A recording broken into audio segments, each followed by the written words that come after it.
आजम शहबाज शरीफ की ज़ेर सदारत नेशनल टैरिफ कमीशन की कारकर्दगी का इजलास हुआ। वज़ीर आज़म के नेशनल टैरिफ कमीशन की हंगामी बुनियाद तंजीम नौ की हिदायत। टैरिफ कमीशन को जदीद तकाज़ों से हमाहंग बनाने के लिए मौसर इक़दामात नागुज़ीर करार दिए गए। नेशनल टैरिफ कमीशन के अपडेट ट्रिब्यूनल को फौरी तय पर फाल करने की हिदायत। वज़ीर आज़म शहबाज शरीफ ने कहा कि नई हिदायत पेशरफ्त से मुतालिक ब्रीफिंग अगले माह दी जाएगी।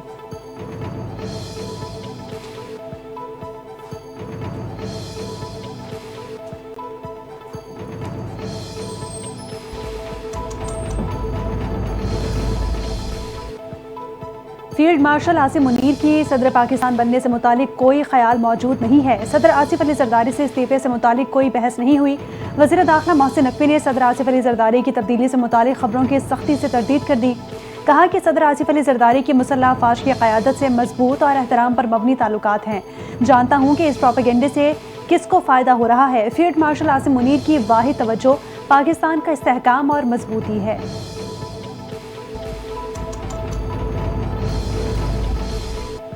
मुल्क भर में बारिशों में 88 अफराद जाँ बहक हो गए, 149 जख्मी हुए। NDMA ने 26 जून से 9 जुलाई की रिपोर्ट जारी कर दी। खैबर पख्तूनख्वा में मुख्तलिफ हादसात में 30 अफराद जाँ बहक, 30 जख्मी हुए। पंजाब में 29 अफराद जान से गए, सिंध में 16 और बलूचिस्तान में 11 अमवात रिपोर्ट हुई। 24 घंटे के दौरान बारिशों के बायस मुख्तलिफ हादसात में 6 अफराद जान की बाजी हार गए।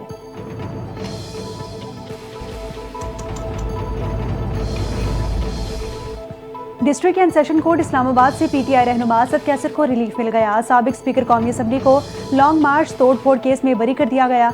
जुडिशल मजिस्ट्रेट अब्बास शाह ने असद कैसर की दरखास्त बरियत पर महफूज फैसला सुना दिया। मुकदमा थाना कोहिसार में PTI रहनुमाओं के खिलाफ दर्ज किया गया था। PTI के मुतादिद रहनुमा इस मुकदमे से पहले ही बरी हो चुके।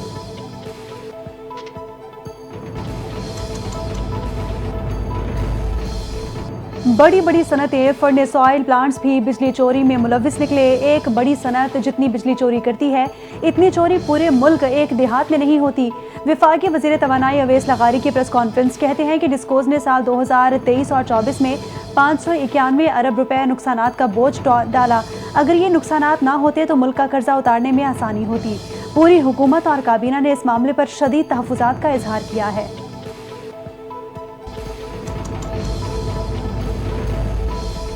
वज़ीर आज़म शहबाज शरीफ से नांगा पर्वत सर करने वाली पहली कतरी खातून कोहे पैमा की मुलाकात हुई। वज़ीर आज़म ने कतर की पहली खातून का एजाज़ हासिल करने पर मुबारकबाद दी। अहम संग मील हासिल करने के लिए शेखा अस्मा की गैर मामूली हिम्मत और अज़म को सराहा। दुनिया भर की ख़वातीन बिलखुसूस नौजवानों को बाइख्तियार बनाने की आगाही को फ़रोग़ देने पर तारीफ़ की। वज़ीर आज़म ने शेखा अस्मा सानी को पाकिस्तान की माउंटीज़ एंड टूरिज़म के लिए बाकायदा तौर पर ब्रांड एम्बेसडर मुकर्रर कर दिया।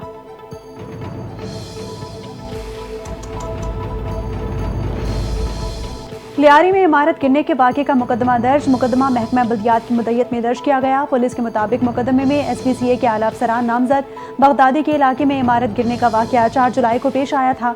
27 अफराद जाँ बहक और 11 जख्मी हुए थे।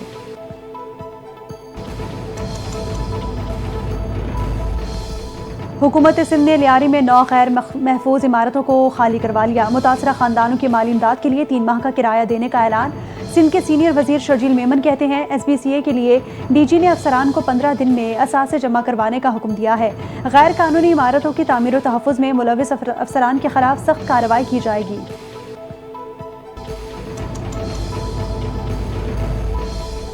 विफाकी वज़ीर मवासिलात अब्दुल अलीम खान से पाकिस्तान में ईरानी सफ़ीर रज़ा अमीरी मुक़द्दम की मुलाकात हुई। इजराइल और ईरान जंग के दौरान शहीद होने वालों के लिए फातिहा ख़्वानी की गई। अब्दुल अलीम खान ने ईरानी सफ़ीर को इजराइल के खिलाफ जंग में शानदार कामयाबी पर मुबारकबाद दी। अब्दुल अलीम खान ने कहा कि पाकिस्तान और ईरान के अवाम गहरे दोस्ताना और मजहबी रिश्ते में जुड़े हैं। दुनिया पर भारत और इजराइल की असलियत खुलकर सामने आ गई है। ईरान की इजराइल के खिलाफ कामयाबी हर पाकिस्तानी के लिए काबिल फ़ख्र है।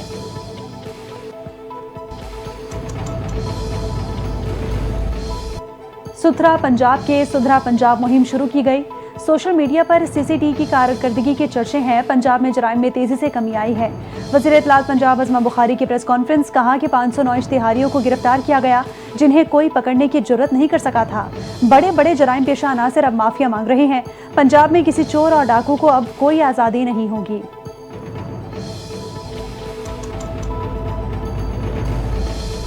قاسم اور سلیمان کو پاکستان آنے پر گرفتار کرنے کی دھمکیاں دی جا رہی ہیں۔ بانی پی ٹی آئی کی سابقہ اہلیہ جمائمہ گولڈ سمتھ کا سوشل میڈیا پر بیان، کہا کہ میرے بچوں کو اپنے والد سے فون پر بات کرنے کی اجازت نہیں دی جاتی، وہ قریب 2 سال سے جیل میں تنہائی کی صحبتیں برداشت کر رہے ہیں۔ پاکستانی حکومت کا کہنا ہے کہ اگر وہ ان سے ملنے آئیں گی تو انہیں بھی گرفتار کر لیا جائے گا۔ اگر کسی جمہوریت یا فعال ریاست میں نہیں ہوتا، یہ سیاست نہیں، ذاتی انتقام ہے۔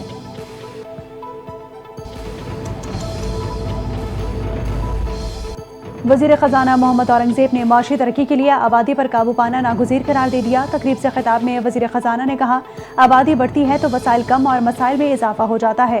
پائیدار معاشی ترقی کے ہدف کے حصول کے لیے پرعزم ہے۔ پائیدار ترقی کے لیے بڑھتی آبادیوں پر قابو پانا ضروری ہے۔ بڑھتی آبادی ہر شعبہ زندگی کو متاثر کر رہی ہے۔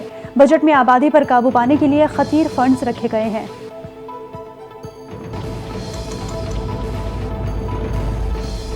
اور غسل کعبہ کی سالانہ روح پرور تقریب، بیت اللہ شریف کا دروازہ کھول دیا گیا۔ 40 لیٹر آب زمزم اور عرق گلاب سے بیت اللہ کی اندرونی دیواروں اور فرش کو غسل دیا گیا۔ غسل کے اختتام پر خالص عود اور دیگر خوشبوؤں سے بیت اللہ کو معطر بھی کیا گیا۔ سالانہ تقریب میں سعودی شاہی خاندان کے اہم افراد سمیت دیگر اعلیٰ شخصیات شریک ہوئیں۔ گورنر مکہ مکرمہ سمیت ائمہ کرام، اہم شخصیات اور غیر ملکی سفراء بھی تقریب میں شریک ہوئے۔